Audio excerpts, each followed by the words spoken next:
క్షమాపణలు చెప్పారు. మనం నేర్చుకోవాల్సినది. వాళ్ళు చేయకపోయినా 3 తరాల ముందు తప్పు చేసిన క్షమాపణలు చెప్పారు. నేను ఈ రోజున అడుగుతుంది టీటీడీ బోర్డు పాలక మండలి చైర్మన్ గారు కానీ, సభ్యులు కానీ, ఈఓ కానీ, ఏఈఓ కానీ, మీరు ప్రెస్ మీట్ పెట్టి క్షమాపణలు చెప్పండి. నేను క్షమాపణలు చెప్పినప్పుడు మీకు క్షమాపణలు చెప్పడానికి నామోషి ఏంటి? బాధ్యత తీసుకోండి. బాధ్యత తీసుకోవాలి. ఇది చాలా బాధ కలిగించేది. మాకు సంబంధం లేదంటే ఎట్లా? నా తప్పు కాదంటే రాజు 7 చేపలు కదలా, మరి ఎవరు చేస్తారు ఇది? నాకేం సరదా నాకు క్షమాపణలు చెప్పడం? నేను దోషిగా నిలబడాలా ఇలాంటి సంఘటనలో? అందుకని ఎందుకు నేను డాంపెన్ చేశాను, ఎందుకు తగ్గించాను సంక్రాంతి సంబరాలంటే, వాళ్ళు ఎంత గొప్ప వాళ్ళంటే చనిపోయిన 6 మంది వారి కుటుంబ సభ్యులు దేవుడు పట్టుకెళ్ళిపోయాడు అంటున్నారు.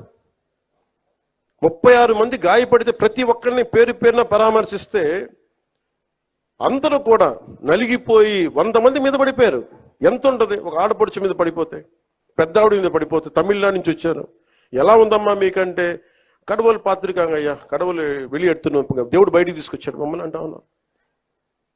ఎంత పెద్ద మనసుతోటి సరిగ్గా చూసుకోలేదయ్యా మమ్మల్ని, కానీ ఏం చేస్తాం, మా కర్మ ఇలా కాలిందని. అది దేశం తాలూకు దౌర్భాగ్యం.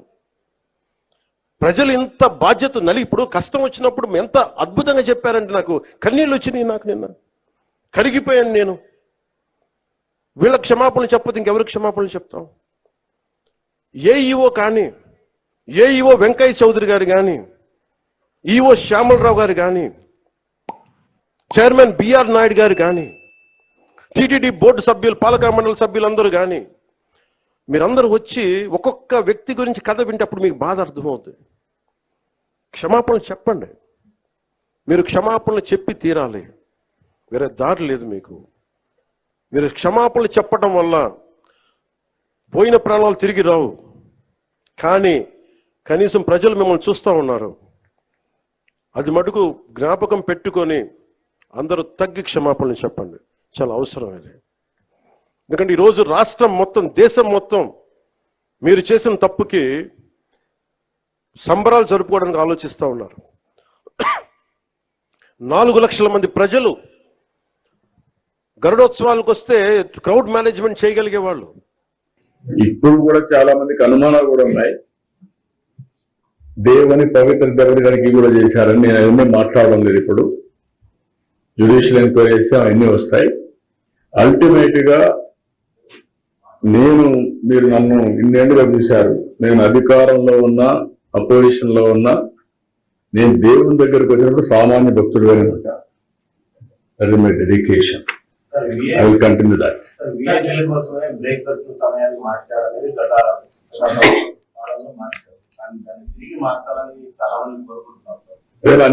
అన్ని కూడా ఒకసారి సమీక్ష చేస్తాం. అందుకే నేను చెప్పాను, అందరం కూడా సింపుల్ గా ఉండాల్సిన అవసరం ఉంది.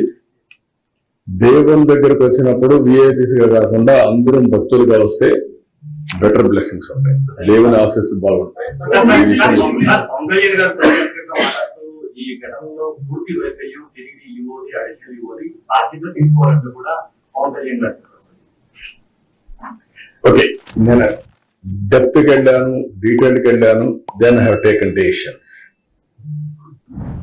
అందుకని ఈఓకు చెప్తున్నా, జాయింట్ ఈఓ చెప్తున్నా, చైర్మన్ చెప్తున్నా, మీరు కలిసి బాధ్యతగా ఉండాలని క్లియర్ గా డైరెక్షన్ ఇస్తున్నాను. అందరూ క్లియర్ అవ్వాలి. అంటే సమన్వయం లేకపోవడమే ఈ ఘటనకు ప్రధాన కారణం అనేది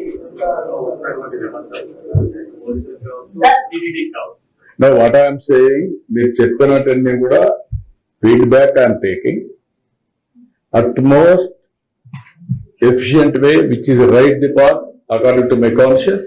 I'm taking decisions. Apart from the judicial inquiry, will it be wise to organize Dharmika Sabhas and seek the opinions of all stakeholders to restore the sanctity of the temple? Sanctity of the temple lo jaragaledu. No, not this incident. Overall, other aspects, all stakeholders yokka అభిప్రాయాలు తీసుకొని ఏది better వి దాన్ని చేయడానికి సిద్ధంగా ఉన్నాం.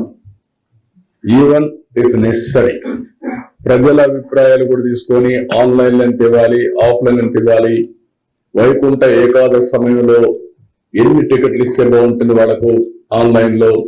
ఇప్పుడు కొందరు గారు మీరు ఆన్లైన్ లో ఇవ్వాలని, కొంతమంది అన్నారు మీరు ఆన్లైన్ లో ఇస్తే మేము ఎవ్రీ ఇయర్ ఇక్కడికి వస్తున్నాం, మాకు రాకపోవచ్చు, అవసరమైతే 3 రోజులు ఇక్కడే ఉంటాం, కానీ వెంకటేశ్వర స్వామి దర్శనం మేము వైకుంఠ ఏకాదశి రోజులు చేసుకోవడం మాకు సాంప్రదాయంగా వచ్చినట్టుగా ఉన్నారు. ఇవన్నీ కూడా మనోభావాలు పెట్టుకుని ఏది బెస్ట్ వే హైబ్రిడ్ మోడల్లో వర్కౌట్ చేద్దాం. ఇప్పుడు మీకు ఆధార్ ఉంది, ఆధార్ వచ్చినాక ఒకసారి రికార్డ్ చేస్తే టెక్నాలజీలో నేరుగా మీ ఫేషియల్ రికగ్నిషన్ చూసి లోపల పంపించే పరిస్థితి వస్తుంది. Full proof. అప్పుడు మీరు చెప్పినట్టు ఈ టికెట్లు ఎవరంటే వాళ్ళు రావడం అది కూడా స్కోప్ ఉండదు, ఫిల్ఫర్ ఏదైనా మాట ఉండదు, ఫుల్ ప్రూఫ్ సిస్టమ్ వచ్చేస్తుంది. Will establish everything. 5 లక్షల మందికి కొంతమంది లైన్ పెట్టుకోవాలి, తిరుపతిలో ఇవ్వడం అనేది పెద్ద అదేమో నేనేమంటానంటే మీకు గతంలో 4-5 సంవత్సరాల్లో జరిగినటువంటి విషయాలన్నీ 1 by 1 కరెక్ట్ చేసుకుంటా వస్తున్నాం. ప్రసాదాల దగ్గర నుంచి, అన్నదానం దగ్గర నుంచి, ఇంకా కాటేజ్ దగ్గర నుంచి. ఒకవేళ మా వాళ్ళకు కూడా కెపాసిటీస్ ఇంకా పెంచుకోవాల్సిన అవసరం ఉంటే పెంచుకోవాలి.